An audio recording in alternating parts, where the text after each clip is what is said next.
compliqué. Et Marcel, depuis 1 an, Steven est suivi dans un centre pour adolescents. Il a fait énormément de progrès, on l'a vu. Il va bientôt en sortir et Marlène et lui sont là aujourd'hui pour gérer cette sortie. Et puis, j'imagine, dans la peur éventuelle d'une rechute. Et je voudrais centrer sur quelque chose qui m'a beaucoup intéressé dans l'histoire, cette impulsion, cette implosion que tu ressentais du malaise, quoi. Une explosion. Hein. Le problème de cette impulsivité, c'est que tu retournes contre toi ou contre les autres, l'agressivité. Tu peux être agressif contre les autres et contre toi. Parce que tu n'y arrives pas. Parce que tu n'arrives pas à te maîtriser. Oui, c'est quelque chose qui a été quand même assez dur pour ma mère et pour moi, quand j'ai eu d'extrêmes crises de violence. Et en même temps, regarde, je voudrais te remercier aussi tout de suite d'avoir une part critique en disant ça a été dur pour ma mère et pour moi. Alors que moi, je parlais que de toi. C'est ma mère qui était là quand j'allais mal. Il n'y a que elle qui m'a vu dans de très mauvais passages. Donc c'est vrai que je crois que je lui dois quand même une fière chandelle. J'ai depuis, entre guillemets, le début, senti que Steven allait mal. Il était sur une brèche constante depuis l'âge de, allez, on va dire 8 ans globalement. Ça a été une multitude de choses à la fois. Ça a été des terreurs nocturnes pendant 3 ans et demi, d'affilée, toutes les nuits. Ça a été une chute scolaire. Ça a été des grands moments de tristesse accompagnés de moments d'euphorie. La séparation, c'est quand ? La séparation était, il avait 5-6 ans, donc ça n'a pas du tout été immédiat. C'est pas l'élément déclencheur? Non, je pense que ça n'a pas été l'élément déclencheur. Qu'est-ce que t'en penses? C'est vrai que j'ai pas eu le soutien de mon père, je le voyais une fois tous les 15 jours. Alors que ton père compte beaucoup pour toi, c'est quelqu'un que tu admires beaucoup. Mon père compte énormément pour moi et j'ai eu un peu un manque d'éducation de sa part, parce qu'il était très rarement là pour moi. Donc j'ai vu que Steven n'était plus égal à lui-même, parce que si c'était un enfant qui était un bon vivant, et d'un coup, il ne s'intéresse à plus rien, il casse tout. Et puis des moments de crise, de pleurs. Des peurs, hein. Des angoisses très incompréhensibles pour lui aussi, sans doute. Hein. Bien sûr. Des peurs que tu n'arrivais pas à comprendre, enfin, des peurs qui viennent d'on ne sait pas où. Peur sur toi, peur sur le monde, peur sur tout. On est d'accord? Oui. Mais ça peut commencer si tôt? C'est surprenant. C'est 7-8 ans, vous disiez? 8 ans, 9 ans. Oui, il y a des formes. Vous savez, il y a aussi il y a une trentaine de suicides chez les garçons et les filles de moins de 16 ans en France par an. Hein. Et il y a aussi des passages à l'acte sur des enfants de 9-10 ans. Rarissime, n'affolons pas les foules, mais ça existe aussi. Et là donc, psy. Oui, psy, dans le sens où je souhaitais que Steven ait un regard externe. Donc, mais là, effectivement, j'ai rencontré des gens très intéressants, mais qui continuaient de me dire « Oh, écoutez, il est petit, il va grandir, il est intelligent. » Puis quand Steven va mal aussi, il fait preuve de pas mal d'humour. Est-ce que c'est très intéressant ce que dit ta maman? Tu masquais parfois un malaise par de l'humour. C'est un standard. Hein. C'est-à-dire, les élèves qui sont en difficulté au collège font les pitres, histoire d'attirer sur eux les rires, plutôt que de se rendre compte qu'ils échouent. Hein. Tu faisais ça souvent. Oui, on peut voir ça comme ça. Tout à l'heure, vous avez parlé d'un élément déclencheur. Je crois que l'élément déclencheur, ça a été une grosse humiliation de la part de la femme à mon père, donc ma belle-mère. Mais en même temps, tu ne crois pas, je te pose une question, qu'on est humilié quand on est fragile? Oui.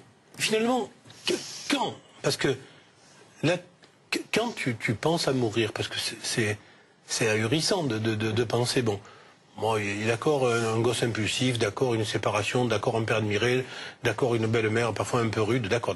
Mais tout ça, ça explique pas pourquoi tu penses à mourir. Pourquoi tu penses à mourir?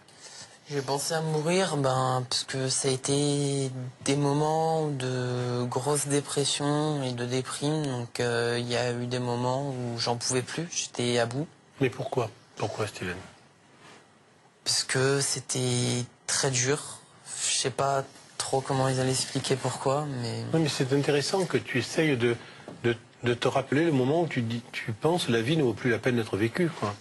C'est vrai que des fois, quand je me rendais compte des bêtises que j'avais fait... De culpabilité, alors Voilà, de culpabilité, je me disais comment j'ai pu oser faire ça. Donc je n'en sortirai pas, il faut que je me punisse. D'un côté, oui, il y a de la punition. D'un côté, il y a une envie de mourir, puisque c'est... très dur à gérer souvent, extrêmement dur. Dans le sujet, on t'entend aussi parler de la solitude comme facteur aggravant, du fait de se sentir tellement seul que... Il y a eu énormément de solitude, parce qu'à un moment, j'étais tout seul à la maison, je partais au collège et maman revenait assez tard du travail. Ah, elle travaillait aussi, elle? Oui. Encore une maman qui travaille. Qu'est-ce qui t'accompagne à l'école? C'était toi. C'est maman. Non, je crois qu'il fallait qu'elle travaille aussi. Ouais. Il fallait qu'elle travaille. Et en même temps, tu t'es senti un peu seul, quoi. Tu t'es senti seul et fragile, c'est ça? Oui, je me suis senti seul et à force d'être seul, on peut devenir fragile. Et ça, c'est très juste. Je crois que c'est une belle formule. Et c'est là que, donc, il y a une belle rencontre à la Maison de Solène, je crois. C'est un établissement de grande qualité. Oui. Donc, vous rencontrez Ruben en consultation, Ruben Smadja, qui vous dit que tu présentes une dépression, que tu as des médicaments, et qui lui propose aussi un centre donc pour te relancer, c'est ça, après une courte hospitalisation sans doute, c'est ça? Absolument, oui. Et tu as accepté ça? J'ai accepté puisque je sentais que j'avais besoin d'être aidé. Non mais c'est intéressant parce que tu vois, quand on dit ça, de manière un peu comme ça, rapide, les adolescents qui nous regardent diraient 1, je veux pas aller voir un psychiatre, 2, je veux pas être hospitalisé, 3, je veux pas être placé dans un établissement. Tout ça, je l'ai dit, mais au moment où je me suis rendu compte que j'en avais vraiment besoin, j'ai accepté, puisque tu as dit quand même ça sert à rien, le psychiatre ça sert à rien. Les médicaments, souvent dit. Les médicaments, ça sert toujours à rien. Non, les médicaments, ça aide, et c'est vrai que quand on en a besoin, c'est quelque chose d'utile. Je crois qu'à la notion d'antidépresseur, honnêtement, question centrale de santé publique aussi chez les adolescents, il faut les employer vers circonspection, il faut faire attention. D'abord parce qu'ils sont désinhibiteurs, que parfois on risque un passage à l'acte. Il faut qu'ils soient bien prescrits dans un cadre hospitalier. Je préférerais, moi, que des spécialistes les prescrivent, qu'après les généralistes poursuivent. Et en même temps, après, savoir les arrêter, savoir les supprimer, savoir gérer avec le patient les doses, la diminution. Donc, je crois qu'ils peuvent avoir un moment d'intérêt dans un marasme quand vraiment le gosse est au fond, qu'il a plus d'énergie, qu'il faut une énergie substitutive par antidépresseur, mais encore une fois avec prudence, indication, spécialisation. Alors qu'est-ce qui t'a convaincu finalement d'aller dans le centre? Dès qu'on m'a proposé, j'ai accepté, parce que je le ressentais que d'avoir besoin de l'aide. Et besoin d'éloignement un petit peu? Oui, si c'est chez moi que ça va mal, c'est peut-être en quittant mon chez moi que ça ira mieux. Donc, et c'est comme ça que ça a été mieux. Comment vous avez vécu l'éloignement? Bien.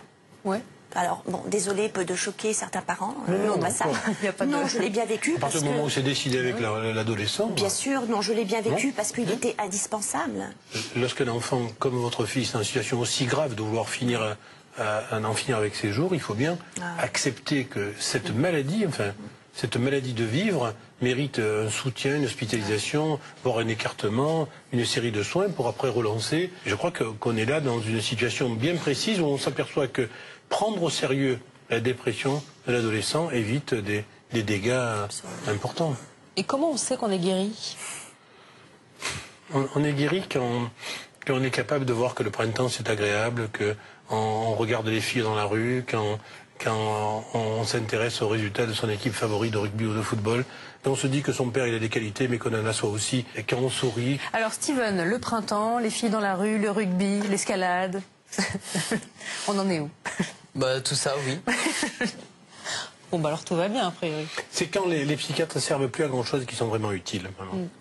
Et alors, à la fin du reportage, on t'entend dire que tes relations avec ton père se sont nettement améliorées. On passe plus de temps ensemble et c'est quand même plus agréable que quand je le passais chez lui. On se voit plus à l'extérieur ou au resto ou quelque chose comme ça, souvent avec mon petit frère, demi-petit-frère. Mais donc c'est quand même très agréable. Oui. Alors Marlène, ça fait 1 an, du coup, maintenant que vous ne vivez plus ensemble. Il va bientôt rentrer à la maison. Quelles questions vous vous posez quant à son retour? Comment allons-nous gérer notre quotidien, sachant qu'il ne peut pas être géré comme avant, sachant qu'effectivement, il y a beaucoup de choses que j'ai dû, malgré moi, entre guillemets, laisser passer parce qu'il était dans un état, une bulle à part. Donc, c'est sûr que je pense que j'attendrai un peu plus de lui. Je suis toujours là et à la fois, il faut